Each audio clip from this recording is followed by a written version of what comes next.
आज की कहानी का नाम है खजाने की खोज। एक गांव में एक रामलाल नाम का एक किसान अपनी पत्नी और 4 लड़कों के साथ रहता था। रामलाल खेतों में मेहनत करके अपने परिवार का पेट पालता था, लेकिन उसके चारों लड़के आलसी थे, जो गांव में वैसे ही इधर उधर घूमते रहते थे।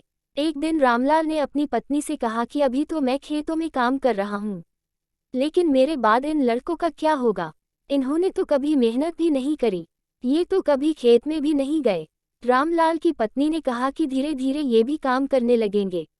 समय बीतता गया और रामलाल के लड़के कोई काम नहीं करते थे। एक बार रामलाल बहुत बीमार पड़ गया। वह काफी दिनों तक बीमार ही रहा। उसने अपनी पत्नी को कहा कि वह चारों लड़कों को बुला कर लाए। उसकी पत्नी चारों लड़कों को बुलाकर लाई। रामलाल ने कहा, लगता है कि अब मैं ज्यादा दिनों तक जिंदा नहीं रहूंगा। रामलाल को चिंता थी कि उसके जाने के बाद उसके बेटों का क्या होगा।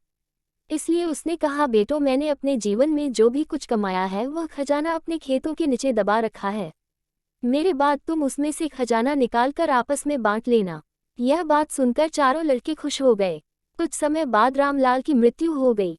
रामलाल की मृत्यु के कुछ दिनों बाद उसके लड़के खेत में दबा खजाना निकालने गए।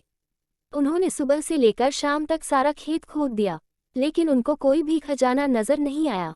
लड़के घर आकर अपनी माँ से बोले, माँ, पिताजी ने हमसे झूठ बोला था, उस खेत में हमें कोई खजाना नहीं मिला।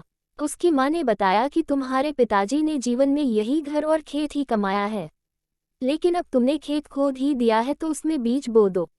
इसके बाद लड़कों ने बीज बोए और माँ के कहे अनुसार उसमें पानी देते गए।